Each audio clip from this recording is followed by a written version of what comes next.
Louisiana family law practitioner Beau Brock discussed the Louisiana statute that might have an impact on Blanchard's child's birth certificate with people. Rian Anderson, Gypsy-Rose Blanchard's former partner, might be named as the child's father on the birth certificate. A Louisiana lawyer confirmed to People. On Tuesday, July 9, Blanchard, 32, and her boyfriend Ken Urker revealed that they were expecting their first child together. After marrying Ryan Anderson in 2022, the Gypsy-Rose Life After Lockup star filed for divorce from him in April. If the divorce is not finalized by the time the child is born, Anderson's name might appear on the birth certificate.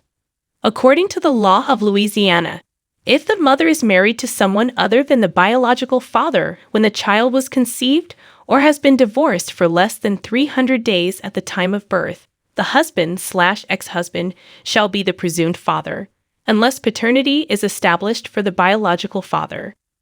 Because of this regulation, Anderson must certify in writing that Urker is the father in order for Urker's name to appear on the birth certificate. If he doesn't, Urker will need to file a motion with the courts if he wants his name to appear on the birth certificate. The courts will then order all three of them to submit to a DNA test in order to identify the father. On Friday, July 12, Beau Brock, a 32-year family law practitioner in Louisiana, discussed the rationale behind the law's implementation and its implications for Blanchard, Urker, and Anderson with People.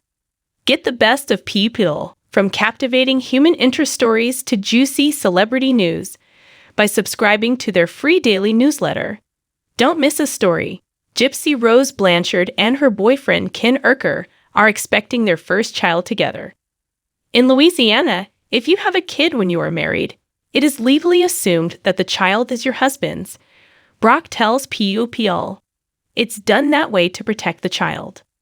Every paternity statute in Louisiana is intended to safeguard children and ensure that they have a mother and a father who can support them. Therefore, people must take action in order to disprove that assumption based on DNA. The true father, if you will, if the boyfriend's name appears on the birth certificate, will be listed if the husband signs the affidavit alongside the boyfriend, explains Brock. In these kinds of situations, we always recommend to do a DNA test because there are overlapping hookups that are possible. You're ignorant. Anderson wants to be listed on the birth certificate, so if he refuses to sign the affidavit or submit to a DNA test, then the other party, Urker, would hire a lawyer and go in and file for paternity, and then the court would order a DNA test. Brock clarifies. So, in the end, if the boyfriend's fighting it, and the husband will not sign a certificate saying he's the father, ultimately, the court's going to make them all take a DNA test. Brock also describes the DNA testing procedure that would be used by the courts in this case. The courts, they're used to dealing with things like this. There's a whole mechanism to take a DNA test that is admissible in court, he says. You ensure that the sample is obtained from the appropriate sample perspective. The people are witnesses, therefore they are aware that this individual provided the sample, ensuring the validity of the results in court and preventing them from being contested.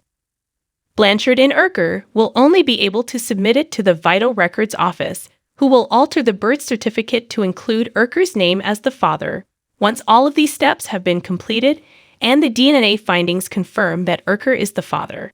However, Urker's name will appear on the baby's birth certificate without any legal issues if Blanchard and Anderson divorce before the child is born. The former prisoner and Munchausen by proxy sufferer spoke candidly with People in May about her desire to resume her relationship with Urker. Initially a pen buddy, Blanchard's relationship with Urker began when she was incarcerated for her part in her mother's murder. Prior to her 2023 prison release, Urker proposed in 2018 and their relationship terminated a few years later. Blanchard wed Anderson during her incarceration, and the two were married at the time of her release. I bonded with Ken as a buddy. It wasn't like, let me meet you after you get out of a marriage and bam, we're in a relationship, she explained. Our friendship had lasted for a very long time. He had a romantic partner. I was living a different life from Ryan in terms of our partners. We were more of a wish you the best kind of person. Blanchard revealed to People that Urker was her go-to person following the breakdown of her marriage to Anderson. It wasn't until I knew that my marriage was over that I was like, I would like to see you and let's hang out because we never got to hang out before when I was in